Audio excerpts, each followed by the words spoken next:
Hello friend, हम लोगों ने पिछले एपिसोड में थर्मोडायनेमिक का पार्ट 1 पढ़ा था, जिसमें एंट्रोपी, एंथैल्पी, संभवन ऊर्जा का गणना और मुक्त ऊर्जा को पढ़े थे।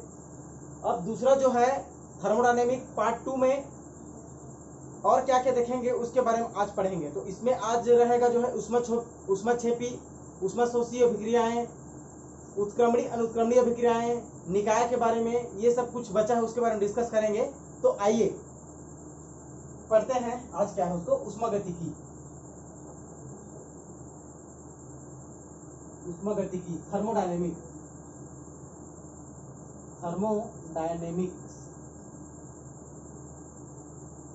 तो आज सबसे पहले हम पढ़ेंगे निकाय के बारे में।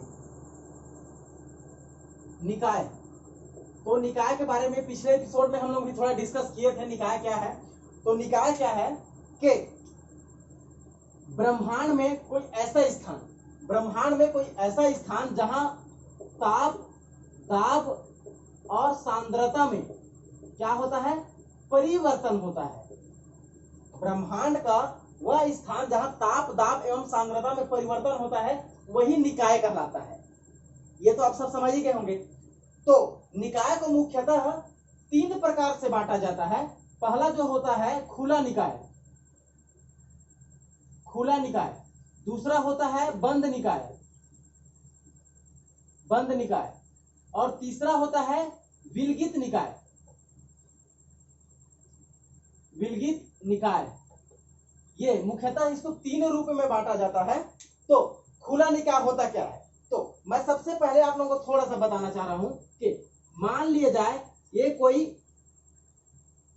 गिलास में हम एक वाटर रख के या पानी रख के हम क्या करेंगे, इसको ये पूरा भर के हम क्या कर देंगे, ऊपर छत में रख देंगे। तो छत में रखने के बाद हम देखते हैं ये खुला रहेगा ना, गिलास जो खुला अवस्था में रहेगा, ये बीकर वगैरह कुछ भी ले लीजिए। इसको हम यदि छत में रखते हैं, उसके बाद कुछ टाइम बाद देखते हैं, मतलब 2 घंटे बाद या 4 घंटे बाद या 1 दिन बाद देखते हैं, तो इसमें का पानी क्या हो जाता है? कम हो जाता है या पूरा खत्म हो जाता है। तो क्यों खत्म होता है? बात यहां पर आती है, क्यों खत्म होता है भाई? क्योंकि इसलिए खत्म होता है कि ये वाष्प बन के उड़ जाता है, पानी जो है वाष्प बन के उड़ जाता है। तो इसमें होता क्या है, जो पानी भरा है उसका क्या घेरा रहता है? गिलास का आयतन घेरा रहता है, आयतन को घेरा रहता है। और जो वाष्प बन के जो उड़ता है वो किसको डिनोट करता है? उसके ऊर्जा को डिनोट करता है। ठीक है। तो खुला निकाय में हम क्या देखते हैं कि वह निकाय जिसमें आयतन एवं ऊर्जा दोनों का विनिमय होता है। दोनों का क्या हो जाएगा? विनिमय हो जाएगा। ऊर्जा और आयतन दोनों का विनिमय हो जाएगा, वो खुला निकाय होता है। इसका कुछ एग्जांपल देख लेते हैं कि जंगल में जितने भी पेड़ पौधे हैं उसको देख सकते हैं, क्योंकि भाई वो प्रकृति का नियम ही है कि एक पेड़ उग रहा है, फिर धीरे धीरे उसका विनिमय होते जा रहा है, तो वो ह्रास होते जा रहा है, फिर नया उग रहा है। तो एक पूरा खुला निकाय उसको ले सकते हैं। दूसरा है एरोप्लेन, जो जेट चलता है तो उसमें जो धुआं निकलता है उसका एग्जांपल ले सकते हैं। तो ये कुछ खुला निकाय का एग्जांपल है, तो ये ध्यान रखिएगा, इसमें आयतन और ऊर्जा दोनों का विनिमय होता है। नेक्स्ट जो है बंद निकाय। बंद निकाय में होता क्या है, इसमें मैं एग्जांपल ले लेता हूं। एक बोतल में मैं पानी रख लेता हूं, बोतल में ना, और इसका मैं ढक्कन को लगा देता हूं। बोतल ले लेता हूं, इसमें मैं पूरा पानी भर के ले लेता हूं, और मान लिया जाएगा पानी को कुनकुना कर लिया। पानी को क्या कर लिया? कुनकुना कर लिया। तो इसमें हम देखते हैं कि कुछ टाइम बाद देखते हैं तो इसमें का पानी क्या हो जाता है? ठंडा हो जाता है। यदि हम कुनकुना पानी बोतल में हम भर के रखें तो ठंडा हो जाता है कुछ टाइम बाद, बट इसका आयतन में कोई कमी नहीं होती। जैसे इसको हम खुला रख दिए तो भाई पानी भी उसमें कम हो जाएगा, भाप बन के उड़ जाएगा। बट इसमें क्या है, इसका सिर्फ पानी जो गर्म रहेगा वो ठंडा हो जाएगा, या जो ठंडा रहेगा गर्म हो जाएगा एटमॉस्फेयर के अकॉर्डिंग। कहने का मतलब यह है, इसमें आयतन तो रहेगी, आयतन रहेगी, बट ऊर्जा का विनिमय हो जाएगा। ऊर्जा का क्या हो जाएगा? विनिमय हो जाएगा। या फिर ठंडा रहेगा तो गर्म हो जाएगा, या गर्म रहेगा तो क्या हो जाएगा? ठंडा हो जाएगा। ठंडा तो एकदम ठंडा नहीं रहेगा, कुनकुना रहेगा, या नॉर्मल जो वाटर रहेगा। यदि गर्मी के दिन रहेगा तो क्या हो जाएगा? वो थोड़ा हॉट हो जाएगा पानी जो है। तो ये है। तो ये किसका एग्जांपल है? बंद निकाय का। तो बंद निकाय को हम ये बोल सकते हैं कि इसमें आयतन का विनिमय होता है, बट सॉरी, आयतन का विनिमय नहीं होता, इसमें ऊर्जा का विनिमय होता है।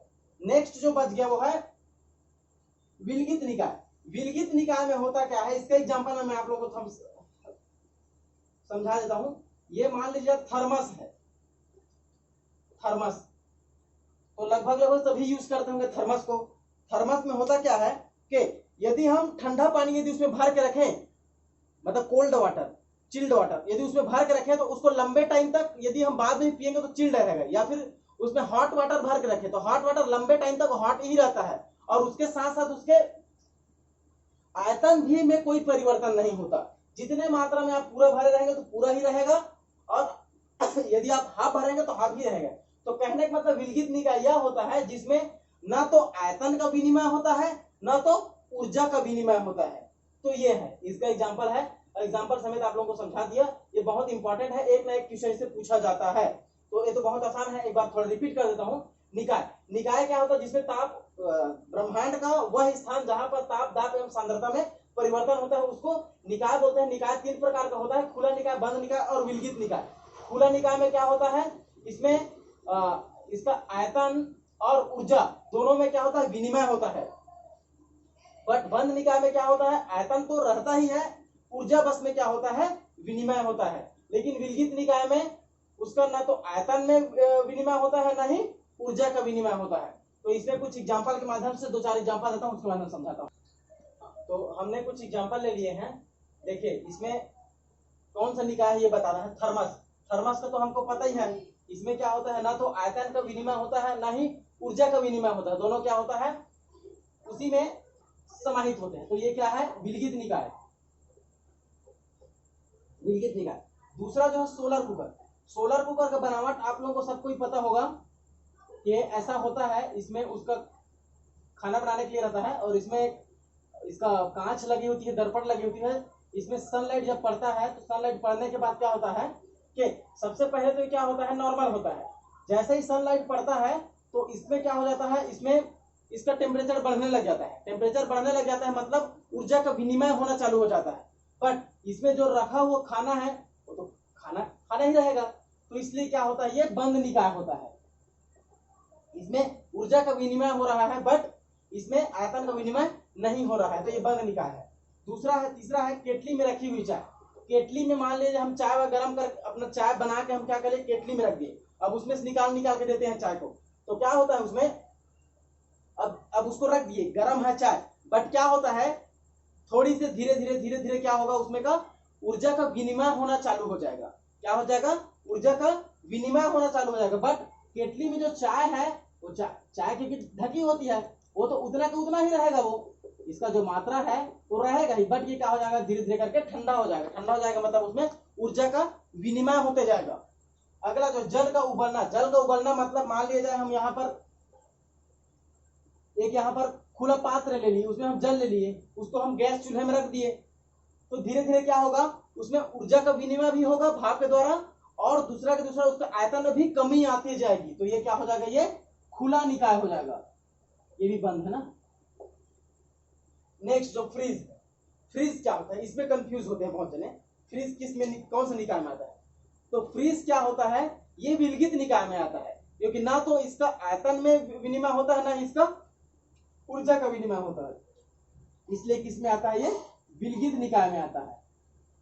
तो ये कुछ एग्जांपल है, बस उसे कॉन्सेप्ट को ध्यान में रखिए, उसका सब बन जाएगा, कोई दिक्कत नहीं उसमें। और मैं जो इनका जो निचोड़ निकाला हूं, एक्चुअल में बहुत सारे बुक को अध्ययन करने के बाद ऐसा निकाला हूं। इसको पढ़ने के बाद आप लोग क्या करना है? सिर्फ कॉन्सेप्चुअल क्वेश्चन बनाना है आपको, ऐसा टाइप का है। तो अगला इनका पार्ट देखते हैं क्या है अगले में, ठीक है। अब अगला जो हम लोग का टॉपिक है वो बहुत इंपॉर्टेंट टॉपिक है। वो टॉपिक है उत्क्रमणी और अनुत्क्रमणीय अभिक्रिया। ये जो एक्चुअल में ये जो टॉपिक है ये रासायनिक सामयिक है एक्चुअल में, बट क्या है उसको मैं इसमें जोड़ के पढ़ा रहा हूं। तो देखिएगा, उत्क्रमणीय और अनुत्क्रमणीय अभिक्रिया, उत्क्रमणी और अनुत्क्रमणी। ये इसको मैं 20 से डिवाइड कर देता हूं। उत्क्रमणीय और अनुत्क्रमणीय अभिक्रिया, इंग्लिश में इसको रिवर्सिएबल और इरिवर्सिएबल बोलते हैं इसको। तो इसके बारे में मैं आप लोगों को बता रहा हूं, ध्यान से देखिएगा, बहुत इंपॉर्टेंट है, एक ना एक फ्यूचर इसमें पूछने का संभावना होती है। एग्जांपल के लिए ये कोई रिएक्टेंट है, ये क्रिया करके क्या बना लिया, प्रोडक्ट बना लिया, प्रोडक्ट मान लीजिए C+D बना लिया है कि नहीं। तो देखिए ये जो होता है उत्क्रमणीय होता है, मतलब रिएक्टेंट से प्रोडक्ट भी बना सकता है और प्रोडक्ट से रिएक्टेंट बना सकता है। बट ये जो है रिएक्टेंट क्रिया करके कोई भी प्रोडक्ट बना लिए और एक बार प्रोडक्ट बनने के बाद वह दोबारा रिएक्टेंट नहीं बना सकता। तो कहने का मतलब ये है कि इसका एक एक लिखते जाइएगा, है कि नहीं। पहला, यह दोनों दिशा में होती है, दोनों दिशा में, ये दोनों दिशा में होती है क्योंकि ये इधर भी हो सकता है और इधर भी आ सकता है। यह एक दिशा में होती है, एक दिशा में होता है। दूसरा, ये जो है साम्य स्थापित कर सकता है, साम्य स्थापित करता है।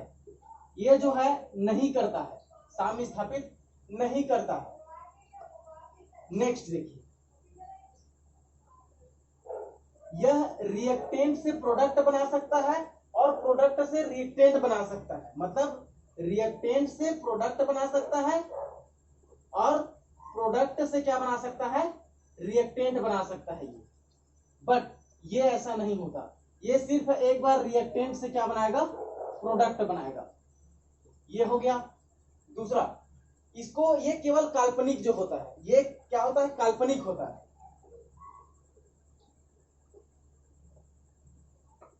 यह काल्पनिक होता है, बट यह क्या है, वास्तविक होता है, वास्तविक होता है। इसमें किसी भी टूट का, किसी भी रिएक्शन में या कोई भी चीज का बनना और टूटना क्या होता है, बनना तथा टूटना। बट इसमें क्या है, बनना या टूटना, याद रखिएगा, या है और इसमें तथा है या और है। कहने का मतलब ये बनेगा भी और साथ ही साथ बनेगा भी और ये टूट भी सकता है, इधर से इधर आ सकता है, इधर से उधर जा सकता है। बट ये एक बार या फिर बनेगा या फिर एक बार ये टूटेगा। कहने का मतलब ये है, ये ABC करके एक बार CD बना लिया और या फिर CD है, कोई भी रिएक्टेंट है, और जब प्रोडक्ट बना लेगा तो ये टूट भी सकता है, ऐसा। तो ये एक ही बार होगा, कहने का मतलब है। तो ये हो गया।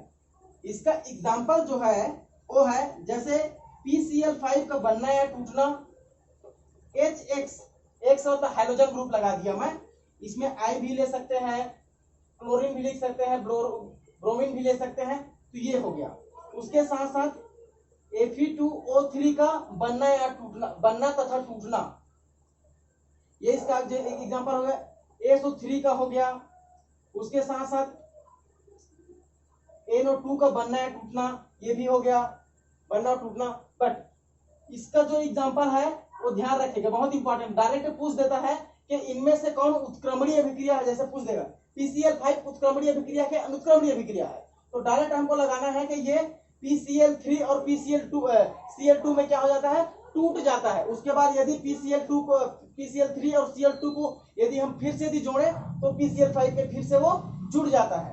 वैसे HX का और ये भी सेम वैसे होता है इसमें, लेकिन FeO ये इसका एग्जांपल है। उसके साथ साथ दहन है, भैया आप कोई भी एक चीज को आप जला दिए तो या दहन कर दिए तो दोबारा उस चीज में, पुरानी चीज में कन्वर्ट नहीं हो सकता, ये चीज है। उसके साथ साथ उदासीनीकरण है, उदासीनीकरण, ये इंपॉर्टेंट है इसमें का। नेक्स्ट जो सबसे इंपॉर्टेंट जो होता है वह होता है, यह बंद पात्र में होता है। यह क्रिया जो है बंद पात्र में होता है, बट ये क्रिया जो है ये खुला पात्र में होता है। बहुत अच्छे से ध्यान में रखिएगा, बहुत इंपॉर्टेंट है। तो ये मैंने कुछ एग्जांपल, इनके बारे में कुछ कॉन्सेप्ट बताया हुआ है। अब इसका मैं आप लोगों को कुछ क्वेश्चंस दे रहा हूं और उस क्वेश्चंस को एग्जांपल के माध्यम से मैं समझाऊंगा, ये ध्यान रखिएगा ना, बंद पात्र में होता है, ये खुला पात्र में होता है, और एग्जाम्पल के माध्यम से मैं आप लोगों को, हाँ इसके बाद हमने कुछ एग्जाम्पल दिए हुए हैं, इसमें हम लोग को बताना है, आपको बताना है कि इसमें कौन उत्क्रमणीय अभिक्रिया है और कौन अनुत्क्रमणीय अभिक्रिया है। तो देखिए कैल्शियम कार्बोनेट का बंद पात्र में क्रिया, डायरेक्ट यहाँ पर पूछा गया बंद पात्र, जहां बंद पात्र में क्रिया देखे तो आपको आंख बंद करके क्या लगाना है, आपको उत्क्रमणीय अभिक्रिया है। क्या है? उत्क्रमणीय अभिक्रिया है, ये याद रखिएगा। नेक्स्ट जो देखिए N2 प्लस O2 और दोनों ये चिन्ह देखिए 2NO, उसके साथ साथ हमने आपको बहुत सारे एग्जाम्पल दिए थे, वो एग्जाम्पल को याद रखिएगा, जैसे PCl5 हो गया, HX का हो गया, Fe2O3 का बनना या और टूटना, ये सब ये देखिएगा। यदि यहाँ पर दोनों का निशान भी नहीं दिया रहेगा फिर भी उसको ध्यान में आपको रखना है, वो क्या होगा, उत्क्रमणीय अभिक्रिया ही होगा, उत्क्रमणीय अभिक्रिया ही होगा। नेक्स्ट देखिए BaCl2 प्लस H2SO4, ये क्रिया करके BaSO4 प्लस 2HCl बनाता है। तो ये क्या है, ये एक प्रकार का, ये एक बार ये बन गया, अब दोबारा प्रोडक्ट में कन्वर्ट नहीं हो सकता, बट ये वाले रिएक्शन में ये एक बार तो प्रोडक्ट बन गया, और प्रोडक्ट से फिर रिएक्टेंट ये बना सकता है, बट इसमें ऐसा नहीं होगा, एक बार ये रिएक्टेंट प्रोडक्ट बना लिया, अब ये प्रोडक्ट जो है रिएक्टेंट नहीं बना पाएगा, तो ये क्या है, अनुत्क्रमणीय अभिक्रिया है, ये याद रखिएगा। नेक्स्ट जो है अमोनिया का बनना, आजकल इस टाइप का क्वेश्चन पूछा जाता है, डायरेक्ट पूछ देता है कि भैया अमोनिया का बनना क्या है, उत्क्रमणीय अभिक्रिया के अनुत्क्रमणीय अभिक्रिया है, कि ये दोनों है कि दोनों नहीं है। तो हमको ध्यान रखना, हमने एग्जांपल दिया हुआ है कि इसका क्रिया कैसे होता है, ये भी हमको थोड़ा सा आना चाहिए। जैसे N2 प्लस 3H2, ये क्रिया करके क्या बना लेता है, 2NH3 बना लेता है, अमोनिया बना लेता है। तो हमको पता है अमोनिया जो है वो रिवर्सिबल रिएक्शन है, मतलब उत्क्रमणीय अभिक्रिया है। ये अमोनिया जो है प्रोडक्ट से रिएक्टेंट में भी हो सकता है और रिएक्टेंट से प्रोडक्ट में भी हो सकता है, तो ये हमको ध्यान रखना है। तो अमोनिया का बनना क्या है, ये उत्क्रमणीय अभिक्रिया है, याद रखिएगा। नेक्स्ट जो है FeO का बनना, फेरस ऑक्साइड का बनना, तो हमने पहले ही अनुत्क्रमणीय के एग्जांपल में हमने दे दिया था कि FeO का बनना क्या है, अनुत्क्रमणीय अभिक्रिया है, ये याद रखिएगा, ये ट्रिक है। तो ये क्या है, ये अनुत्क्रमणीय अभिक्रिया है। Fe2O3 का बनना, ये भी क्या है, ये उत्क्रमणीय अभिक्रिया है। हमने एग्जांपल में लिखा था, वो ध्यान रखिएगा, हमने जो चार्ट बनवाया था उसको ध्यान रखिएगा, उसी में से आएगा।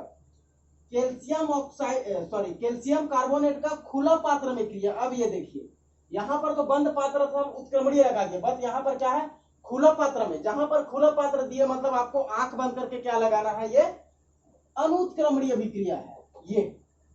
तो ये बहुत सरल टॉपिक है, कोई घबराने वाली बात नहीं है, बस आपको कुछ जो ट्रिक हमने बताई है वो भी कॉन्सेप्चुअल है, उसमें ध्यान रखना है, और जैसे ध्यान रखते जाएगा फटाफट आपसे बनता जाएगा। उत्क्रमणीय अनुत्क्रमणीय से एक क्वेश्चन पूछता ही है या पूछने की संभावना है।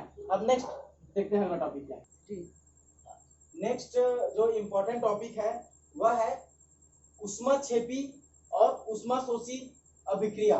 उसमें देखते हैं उसमें से कैसा किस टाइप का क्वेश्चन पूछा जाता है, उसको एक मैं एकदम ट्रिक के माध्यम से आप लोगों को बताऊंगा कि क्या ऊष्माशोषी अभिक्रिया है और कौन सा ऊष्माक्षेपी अभिक्रिया है। बस एक एक ट्रिक बताते जाऊंगा, बस उसी बात को याद रखिएगा, आप लोगों का 100% क्वेश्चन वहीं से आना है आपको। तो क्या है ऊष्माक्षेपी अभिक्रिया,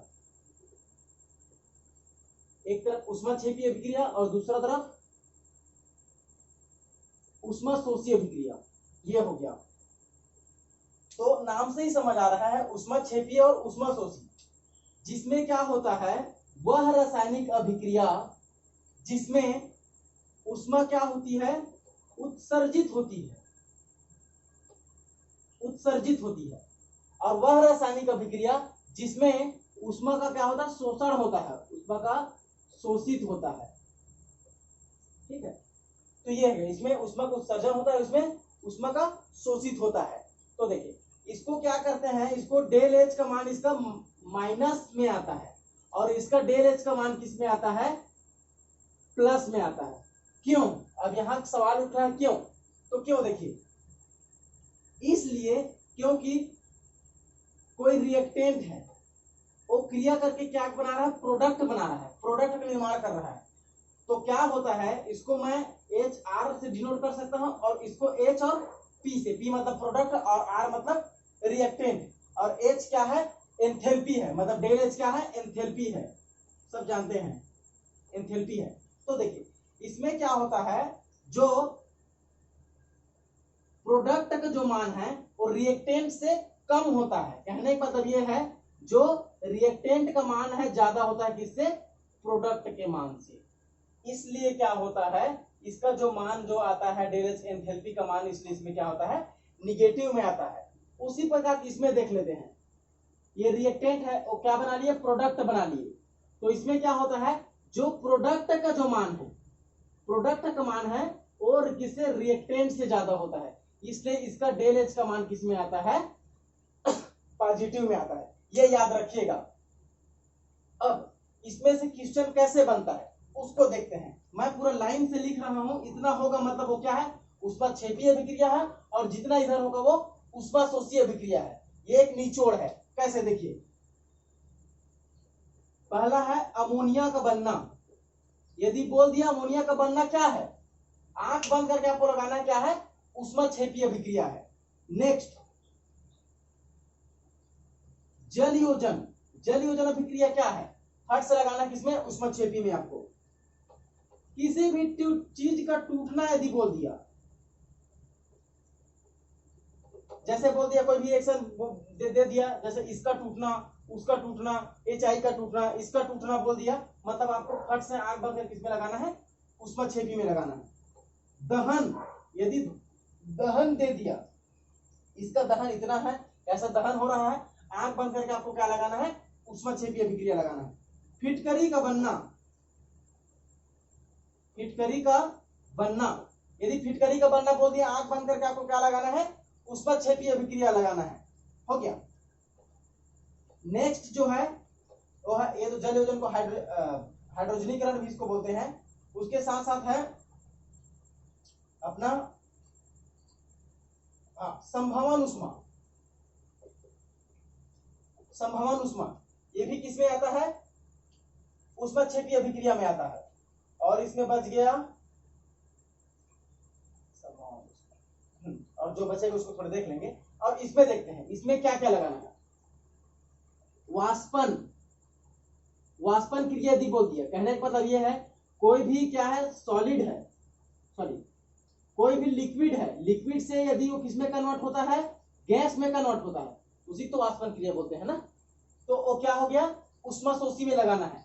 या गलन, गलन में क्या होता है, सॉलिड से लिक्विड में कन्वर्ट होता है, वो भी क्या है, ऊष्माशोषी अभिक्रिया है। संक्रमण, संक्रमण मतलब होता है सॉलिड से सॉलिड में कन्वर्ट होना, वो भी किसमें होगा, ऊष्माशोषी अभिक्रिया हो गया। इसमें क्या बोल दिया, किसी भी चीज का टूटना बोल दिया, इसमें क्या बोलेगा, पास पास आ जाना, याद रखिएगा, पास पास आ जाना, ऐसा कुछ यदि दिया हो, इधर कुछ दूसरा वाक्य हो, लास्ट में पास पास, इसका पास पास आ जाना बोल दिया, वो किसमें होगा, ऊष्माशोषी अभिक्रिया में होगा। हो गया। और नेक्स्ट इसमें है, इसका नेक्स्ट और मैं देख लेता हूं थोड़ा सा क्या, क्योंकि कोई भी चीज छूटना नहीं चाहिए। हाँ, इसमें और कुछ एग्जांपल है, एग्जांपल है जैसे ऊर्ध्वपातन अभिक्रिया। ऊर्ध्वपातन, ऊर्ध्वपातन में हमको पता है ये डायरेक्ट किसी सॉलिड से डायरेक्ट गैस में कन्वर्ट हो जाता है, उसको क्या बोलते हैं, ऊर्ध्वपातन अभिक्रिया बोलते हैं। तो ऊर्ध्वपातन यदि दे दिया तो वो भी ऊष्माशोषी में होता है। विलियन की एंथैल्पी, एंथैल्पी, विलियन की एंथैल्पी दे दिया, वो भी किसमें आएगा, ऊष्माशोषी अभिक्रिया में आएगा। एक और है इसमें संयोजन अभिक्रिया, संयोजन अभिक्रिया, संयोजन अभिक्रिया भी किसमें आएगा, ऊष्माशोषी रासायनिक अभिक्रिया में आएगा। तो ये इतने सारे इनके एग्जाम्पल है, यदि इसमें से कुछ भी रहे तो आपको ये जितना मैं लिखवाया हूं इधर और जितना इधर लिखवाया हूं, इसको बस आप दिमाग में कॉन्सेप्ट बना के रख लीजिए, ये ऊष्माक्षेपी है और ये ऊष्माशोषी है। देखिए ये कंपटीशन एग्जाम है, हमको क्या लगाना है, ट्रिक लगा के आगे बढ़ना है। खैर ये तो कॉन्सेप्चुअल है, उसके साथ साथ क्या पूरा ये ट्रिक है, ये ऐसा आपको कहीं नहीं मिलेगा, तो इसको बिल्कुल ध्यान रखिएगा आप। इसके साथ साथ मैं इसमें कुछ आपको थोड़ा दो चार क्वेश्चन बता देता हूँ तो और अच्छा समझ में आएगा आपको। इसका एक और बहुत इंपॉर्टेंट चीज है जिसको डायरेक्ट आपको कोई एक रिएक्शन दे देगा और बोलेगा कि इसमें ऊष्माक्षेपी है कि ऊष्माशोषी अभिक्रिया हो रहा है। तो एक एग्जांपल देके समझा रहा हूं तो आपका पूरा कॉन्सेप्ट पूरा क्लियर हो जाएगा। कैसे देखिए, एग्जांपल के लिए C+O2 CO2 बना लिया प्लस 93.4 केल्विन, ऐसा आपको दिया है और आपको बोल दिया गया कि ये कौन सी अभिक्रिया है।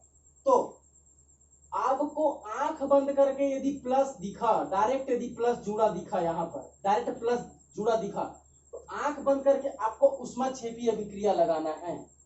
बट ध्यान ये रखना है कि इसी में C+O2 CO2 और डेल H करके यदि दिया और डेल H करके बराबर करके -93.4 के कैलोरी, यदि ऐसा इस रूप में यदि दिया तो ध्यान रखिएगा ये भी ऊष्माक्षेपी अभिक्रिया है। तो माइनस प्लस को हमको ध्यान देना है, बट ये ध्यान रखना है कि यदि डायरेक्ट इसमें डेल H लिखा हो और यदि माइनस में हो तो वो ऊष्माक्षेपी अभिक्रिया है। बट ये डेल H में ना लिखा हो और डायरेक्ट प्लस का यदि चिन्ह हो तो उसमें क्या लगाना है, ऊष्माक्षेपी रासायनिक अभिक्रिया है।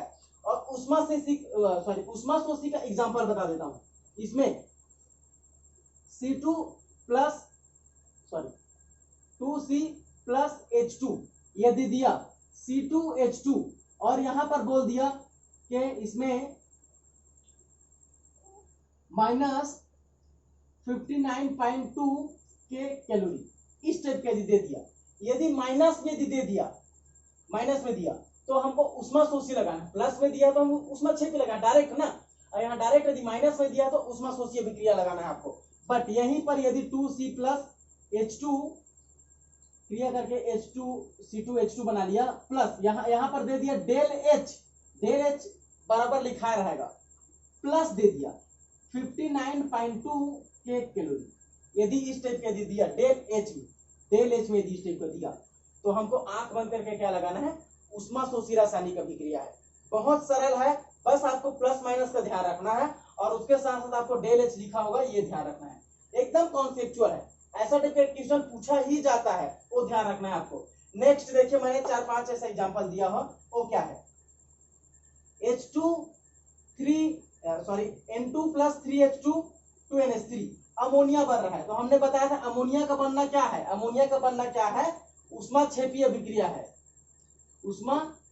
अभिक्रिया है, और N2H2 2H2 ये संयोजन अभिक्रिया होता है, तो संयोजन अभिक्रिया में क्या होता है, जुड़ जाता है, संयोजित हो जाता है। तो संयोजन अभिक्रिया जो है वो क्या चीज है, वो ऊष्माशोषी अभिक्रिया है। संयोजन अभिक्रिया ऊष्माशोषी अभिक्रिया है। जल का बनना भी क्या है, ऊष्माक्षेपी अभिक्रिया है। उसके साथ साथ I2 का ऊर्ध्वपातन, मतलब आपका आयोडीन का ऊर्ध्वपातन बोल दिया और ऊर्ध्वपातन बोला था, हमको पता है ऊर्ध्वपातन किस में आता है, ऊष्माशोषी अभिक्रिया में आता है। अब ऐसा इस टाइप का पूछ दिया तो इसमें कंफ्यूज होने की जरूरत नहीं है, इसको उदासीनीकरण अभिक्रिया बोलते हैं। कैसे देखिए, ये एक प्रबल क्षार है, ले लिए, एक प्रबल क्या है, बेस है, स्ट्रॉन्ग बेस है और स्ट्रॉन्ग एसिड है, स्ट्रॉन्ग बेस और स्ट्रॉन्ग एसिड है। ये दोनों क्रिया करके क्या बना लिया, एक लवण बना लिया, साल्ट बना लिया। इसी को क्या बोलते हैं, उदासीनीकरण बोलते हैं। और ये क्या बना लिया, जल बना लिया। तो इस अभिक्रिया को उदासीनीकरण अभिक्रिया बोलते हैं कि स्ट्रॉन्ग एसिड और स्ट्रॉन्ग बेस क्रिया करके एक लवण साल्ट का निर्माण करता है और जल बनाता है, उसको उदासीनीकरण अभिक्रिया करता है। ये भी किसमें आता है, ऊष्माक्षेपी अभिक्रिया में आता है। तो ये कुछ एग्जांपल है, उसके साथ साथ आप लोग बुक में और क्वेश्चन देखिएगा, बना के बिल्कुल बनेगा। और नेक्स्ट टॉपिक इसमें देखते हैं क्या है उसको। इसके बाद है एक और आता है, बहुत छोटा सा है, बस उसको भी देख लेते हैं। तीव्र और मंद अभिक्रिया, तीव्र रासायनिक अभिक्रिया और मंद रासायनिक अभिक्रिया। तो इसमें बहुत बड़ा चीज नहीं है, ये बहुत इजी है, सरल है। तीव्र अभिक्रिया या फास्ट रिएक्शन और स्लो रिएक्शन, इसको क्या बोलते हैं? फास्ट रिएक्शन और इसको स्लो रिएक्शन। तो देखिए फास्ट रिएक्शन वह रिएक्शन होता है जो बहुत इतना फास्ट रिएक्ट करे और इतना जल्दी प्रोडक्ट का निर्माण करे। माने कोई भी रिएक्टेंट है वो इतना जल्दी रिएक्शन करे कि फटाक से प्रोडक्ट में निर्माण कर दे, मतलब इतना टाइम लगे कि 0.0 के घात 7 -7 में ही मतलब इतना फास्ट रिएक्शन करे कि इतने में ही पूरा ये प्रक्रिया क्या हो, पूर्ण हो जाए। तो इसको क्या बोलते हैं? तीव्र अभिक्रिया है। तीव्र अभिक्रिया जो होती है वह आयनिक अभिक्रिया में होती है, याद रखिएगा। जितने भी आयनिक रिएक्शन जो होता है उसमें क्या होता है? फास्ट रिएक्शन होता है, आयनिक रिएक्शन। अब यहाँ पर सवाल उठ रहा है आयनिक रिएक्शन क्या है? तो आयनिक रिएक्शन भैया जिसमें क्या है, आयंस के बने होते हैं, जैसे प्लस माइनस, माइनस प्लस, इस टाइप के। जैसे NaCl है, NaCl किसमें? Na प्लस Cl में टूट जाएगा फट से। तो ये कहने का मतलब ये क्या है? आयनिक रिएक्शन होता है। तो ये जो आयन में टूटता है आयनिक रिएक्शन होता है, वो किसमें होता है? फास्ट रिएक्शन होता है। दूसरा होता है मंद या स्लो। तो मंद अभिक्रिया ऐसी रासायनिक अभिक्रिया है जो कई घंटा लग सकता है, कई दिन लग सकता है, कई हफ्ता लग सकता है, कई सालों लग सकता है। उसको क्या बोलते हैं?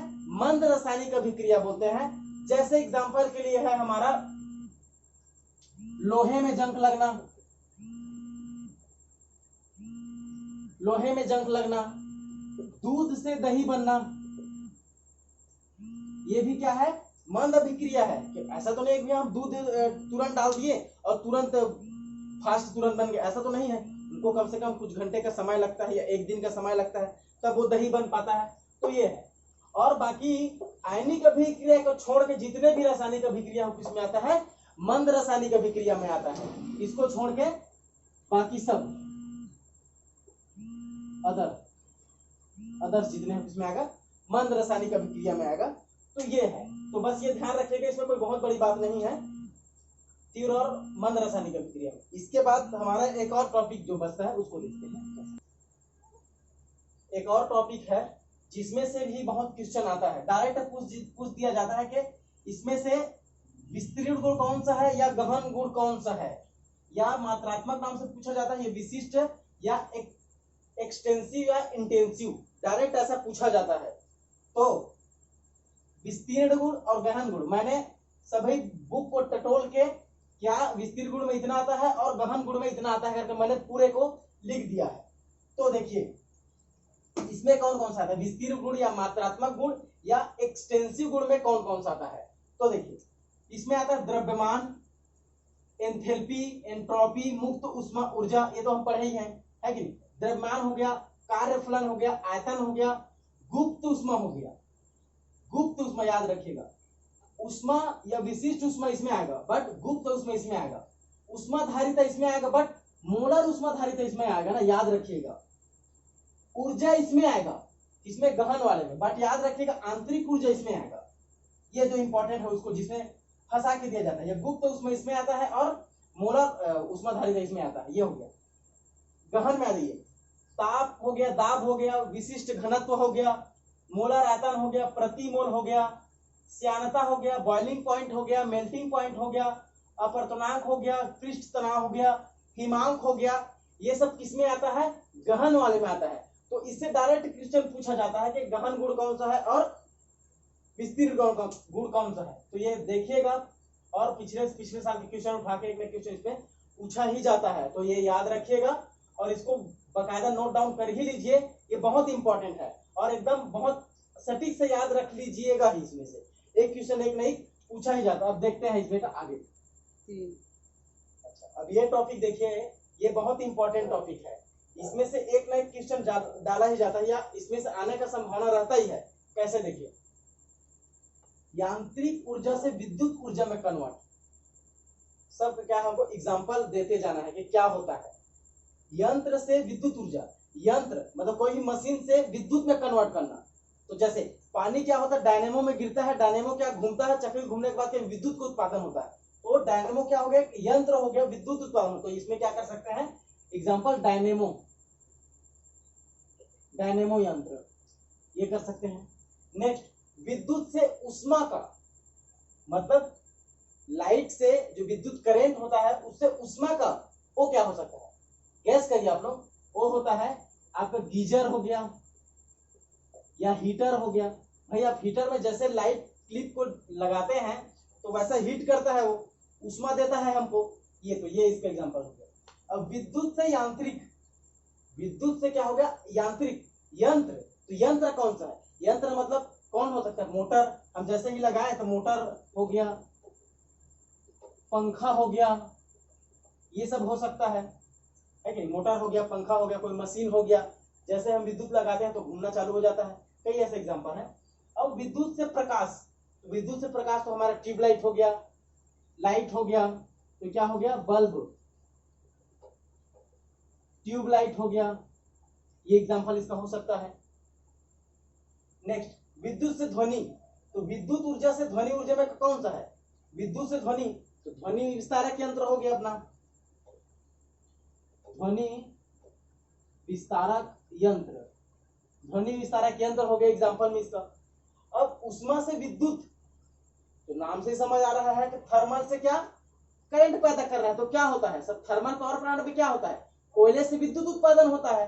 तो वो हो सकता है कोयले का, कोयले से विद्युत का उत्पादन, ये इसका एग्जांपल हो सकता है। रासायनिक से विद्युत, अब रासायनिक से विद्युत कैसे, तो नाम से समझ सेल होता है, बैटरी होती है, ये सब होती है। क्या क्या क्या चीज, बैटरी होती है, सेल होती है, इसमें क्या होती है, रासायनिक क्रिया करके रासायनिक चीज भरी होती है, वो विद्युत में कन्वर्ट होती है। तो ये उष्मागतिकी का लगभग हमारा समाप्त हो रहा है। और उष्मागतिकी का दोनों पार्ट में भी देखेंगे तो मेरे हिसाब से उष्मागतिकी कोई भी क्वेश्चन नहीं छूटेगा। तो आप घर में रहिए, सेफ रहिए, सुरक्षित रहिए, और अच्छे लगे तो प्लीज लाइक कर दीजिए, सब्सक्राइब कर दीजिएगा, शेयर कर लीजिएगा। Thank you.